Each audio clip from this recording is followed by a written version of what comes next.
तो दोस्तों आज के इस वीडियो में हम देखेंगे कि कैसे आप अपने पीपीएफ अकाउंट को एक्सटेंड करने के बाद आपका जो ये इंटरेस्ट है वो कैसे कैलकुलेट किया जाता है। तो दोस्तों पिछले एक वीडियो में मैंने आपको ये समझाया था कि कैसे ये जो आपका इंटरेस्ट रेट है इसके हिसाब से आपका जो इंटरेस्ट है वो कैलकुलेट होगा और किस प्रकार से अगर आप महीने के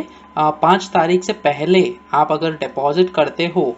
पीपीएफ अकाउंट में अपना डिपॉजिट तो उसी महीने में आपको इंटरेस्ट मिलेगा। लेकिन अगर आप 5 तारीख के बाद आप उस महीने में डिपॉजिट करते हो तो आपको अगले महीने से उस डिपॉजिट का इंटरेस्ट मिलेगा। तो मैंने दोस्तों ये सारी चीज़ें आपको समझाई थी पिछले एक वीडियो में, जिसका लिंक मैंने ऑलरेडी डिस्क्रिप्शन सेक्शन में दिया हुआ है। पीपीएफ अकाउंट इंटरेस्ट कैलकुलेशन के नाम से ये वीडियो है। दोस्तों बहुत लोगों ने मुझसे ये भी पूछा कि ये जो इंटरेस्ट रेट है मैंने उस वीडियो में 7.1% का लिया, क्योंकि दोस्तों ये सिंप्लिसिटी के लिए लिया है मैंने। हर क्वार्टर में आपका जो इंटरेस्ट रेट है वो बदलते जाएगा। अगर गवर्नमेंट चाहती है कि हमारा जो पीपीएफ अकाउंट का जो इंटरेस्ट रेट है वो कम किया जाए तो कम होगा, और अगर बढ़ता है तो वो बढ़ा दिया जाएगा, और इसी हिसाब से आपका जो इंटरेस्ट है वो कैलकुलेट होता है हर महीने पीपीएफ के अकाउंट में।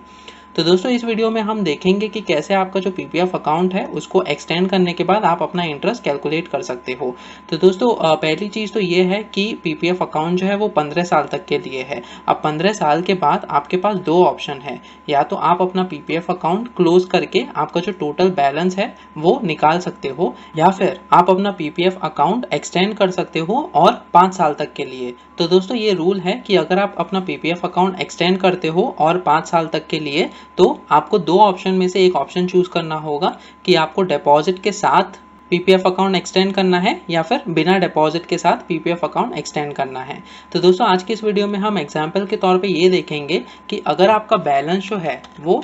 20 लाख रुपए है 15 साल के बाद, तो जैसे कि आप देख सकते हो कि बैलेंस जो है हमने यहाँ पे डाल दिया है 15 साल के बाद पीपीएफ अकाउंट का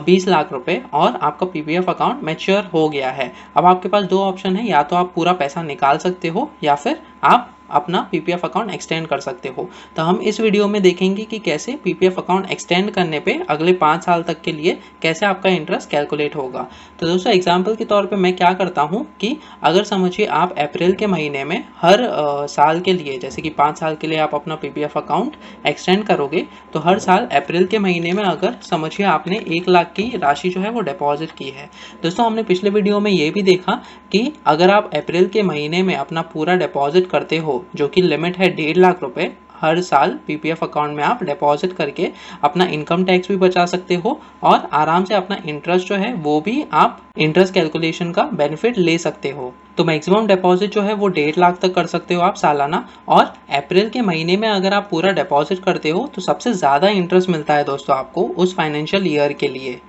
तो दोस्तों ये भी हमने उस वीडियो में देखा, जिसका लिंक मैंने डिस्क्रिप्शन सेक्शन में ऑलरेडी दिया हुआ है। तो दोस्तों अगर आप अप्रैल के महीने में 1 लाख रुपए डिपॉजिट करते हो और वो 5 तारीख से पहले होता है, यानी कि 1 अप्रैल से लेके 5 अप्रैल के बीच में, और समझिए अगर इंटरेस्ट रेट चल रहा है 7.1%, दोस्तों सिंप्लिसिटी के लिए मैं ये 7.1% ही लूँगा अपने एग्जाम्पल में, और अगर आपका कोई भी इंटरेस्ट जो है वो चेंज होता है किसी भी क्वार्टर में तो हम यहाँ पे आसानी से चेंज करके अपना इंटरेस्ट जो है वो देख सकते हैं कि कितना हो रहा है। तो इंटरेस्ट जो है 7.1% है, और ये जो इंटरेस्ट है दोस्तों ये इस प्रकार से कैलकुलेट होता है कि अगर आपने 5 तारीख से पहले ये डिपॉजिट किया है तो 7.1% का जो है ये साल का इंटरेस्ट रेट है दोस्तों। तो इसको डिवाइड करेंगे हम 12 से, तो साल में 12 महीने होते हैं, तो हम 7.1 को डिवाइड करेंगे 12 महीने से, तो हमको जो इंटरेस्ट रेट मिलेगा उसको हम मल्टीप्लाई करेंगे अपने बैलेंस से जो कि 21 लाख रुपए का है, और डिवाइड करेंगे 100 से, जो कि हमको ये इंटरेस्ट रेट देगा। तो दोस्तों ये फॉर्मूला जो है ये मैंने ऑलरेडी डाला हुआ है यहाँ पे, उसके हिसाब से आपका जो इंटरेस्ट है वो कैलकुलेट होके यहाँ पे दिखाई देगा दोस्तों। तो दोस्तों ये जो इंटरेस्ट है ये 21 लाख के बैलेंस पे है, 7.1% का जो इंटरेस्ट रेट चल रहा है वो, और उस पर आपको महीने के हिसाब से 12,425 रुपये मिलेंगे दोस्तों। तो ये हर महीने अगले 12 महीने तक मिलते जाएंगे, और आपका टोटल इंटरेस्ट जो है वो हो जाता है 1,49,100 रुपये। तो दोस्तों ये जो इंटरेस्ट है वो आपका ऐड कर दिया जाएगा फाइनेंशियल ईयर एंड में, जो कि मार्च के 31 तारीख को होता है, और आपका टोटल बैलेंस ये हो जाएगा दोस्तों। तो दोस्तों इस प्रकार से आपका जो 15 साल के बाद मैच्योर होता है, और अगर आप कंटिन्यू रखते हो अपना पीपीएफ अकाउंट, यानी कि आप अपना पीपीएफ अकाउंट एक्सटेंड करते हो अगले 5 साल तक के लिए, तो जो 16वें साल है उसके बाद आपका ये बैलेंस हो जाएगा। तो दोस्तों इस बैलेंस को हम यहाँ पे एंटर करेंगे और देखेंगे कि 17 साल के बाद आपका कितना बैलेंस हो जाता है। तो दोस्तों जैसे कि आप देख सकते हो 17 साल के बाद आपका जो बैलेंस है वो हो गया 25 लाख रुपए, प्रोवाइडेड आप 1 लाख रुपए और डिपॉजिट करते हो अप्रैल के महीने में और इंटरेस्ट रेट वही रहता है और हर महीने आपको ये इंटरेस्ट मिलते जाएगा दोस्तों। और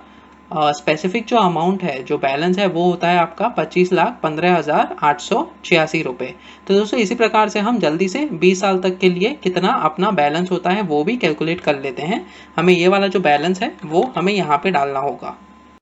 ये 18 साल के लिए हो गया, ये 19 साल के लिए हो गया और ये 20 साल के लिए हो गया। तो दोस्तों जैसे कि आप देख सकते हो 20 साल के बाद आपका जो बैलेंस है वो हो जाता है 34,35,371। तो दोस्तों हमने जो शुरू किया था 15 साल के बाद वो 20 लाख के अमाउंट पे हमने शुरू किया था। अब 20 लाख के बाद हमने सिर्फ 5 साल के लिए 1 लाख रुपए करके हर साल में अप्रैल के महीने में हमने डिपॉजिट किया है। इसका मतलब हमने सिर्फ 5 लाख और डिपॉजिट किया है और 20 लाख से डायरेक्टली 34,35,371 का हमारा बैलेंस हो गया है दोस्तों। अब ये बैलेंस जो है दोस्तों ये 20 साल के बाद हो गया है और अभी भी हमारे पास दो ऑप्शन है, या तो हम अपना पीपीएफ अकाउंट क्लोज कर सकते हैं और ये जो पूरा पैसा है ये विड्रॉ कर सकते हैं और इस पे आपको कोई भी इनकम टैक्स नहीं लगेगा दोस्तों। और दोस्तों और एक इम्पॉर्टेंट चीज़, ये जो पीपीएफ है ये ट्रिपल ई कैटेगरी में आता है। इसका मतलब क्या है कि जो आप डिपॉजिट करते हो उस पर आप इनकम टैक्स क्लेम कर सकते हो अगर आप ओल्ड टैक्स लैब्स के साथ अपना इनकम टैक्स कैलकुलेट कर रहे हो। और जो टोटल मैच्योरिटी अमाउंट है दोस्तों इस पे भी आपको कोई भी इनकम टैक्स नहीं लगेगा। आपका जो इंटरेस्ट है वो भी टैक्स फ्री रहता है दोस्तों, इस पे भी आपको कोई इंटरेस्ट पे करने की जरूरत नहीं है। तो हालांकि ये जो ट्रिपल ई है ये कैटेगरी, इसमें आपको कोई भी इनकम टैक्स पे करने की जरूरत नहीं है। भले ही आप डिपॉजिट करो, भले ही आपका प्रिंसिपल अमाउंट आप विड्रॉ करो या फिर आपका जो इंटरेस्ट है वो विड्रॉ करो, तो दोस्तों ये पूरा का पूरा टैक्स फ्री पैसा है और आप कंप्लीटली इसको विड्रॉ कर सकते हो। दूसरा ऑप्शन ये है कि आप इस पीपीएफ अकाउंट को और 5 साल तक के लिए एक्सटेंड करके अपना जो इंटरेस्ट आपको मिलते आ रहा है हर महीने उसका बेनिफिट ले सकते हो दोस्तों। तो दोस्तों इस प्रकार से आपका जो पीपीएफ अकाउंट है वो एक्सटेंड करके आपका जो इंटरेस्ट है वो कैलकुलेट होते जाता है और बहुत ही आराम से आप इस इंटरेस्ट जो कैलकुलेशन का प्रोसेस है उसका बेनिफिट ले सकते हो और आपको टैक्स फ्री जो इंटरेस्ट है वो मिलते जाएगा दोस्तों आपके पीपीएफ अकाउंट में।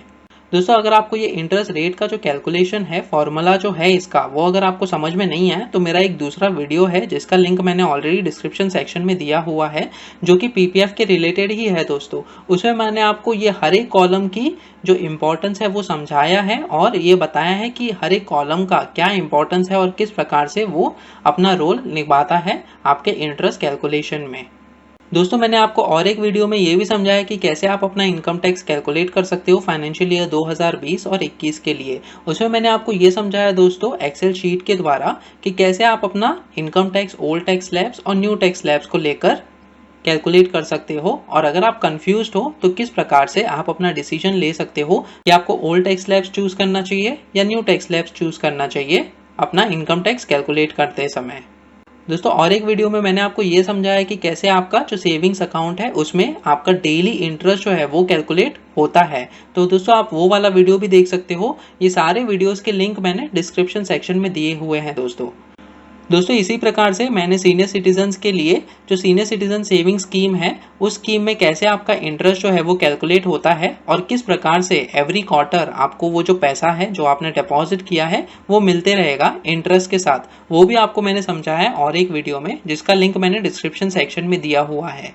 तो दोस्तों अगर आप मेरे चैनल पे नए हो तो प्लीज़ सब्सक्राइब कीजिए मेरे यूट्यूब चैनल फिल्म कैलसी टीवी को, ताकि ऐसे सिमिलर वीडियोस जो कि एक्सेल में मैं बनाते रहूँगा वो आपको मिलते रहें। तो दोस्तों आज के इस वीडियो में इतना ही। अगर आपको ये वीडियो पसंद आया तो प्लीज़ इसे लाइक कीजिए, शेयर कीजिए अपने दोस्तों के साथ ताकि उनको भी पता चले कि पीपीएफ अकाउंट में अगर हम एक्सटेंड करते हैं अपना अकाउंट तो किस प्रकार से इंटरेस्ट कैलकुलेट होता है, या फिर नॉर्मली भी अगर हम पीपीएफ अकाउंट ओपन करते हैं तो किस प्रकार से हमारा जो इंटरेस्ट है वो कैलकुलेट होते रहेगा। दोस्तों कमेंट करके मुझे बताइए अगर आपकी कोई भी क्वेरीज हो या फिर कोई भी सजेशंस हो। और हाँ, सब्सक्राइब करते समय बेल आइकन को दबाना ना भूलिएगा ताकि जो भी मैं वीडियोस पोस्ट करते रहूं यूट्यूब पे वो आपको मिलते रहें। फिर मिलेंगे, धन्यवाद।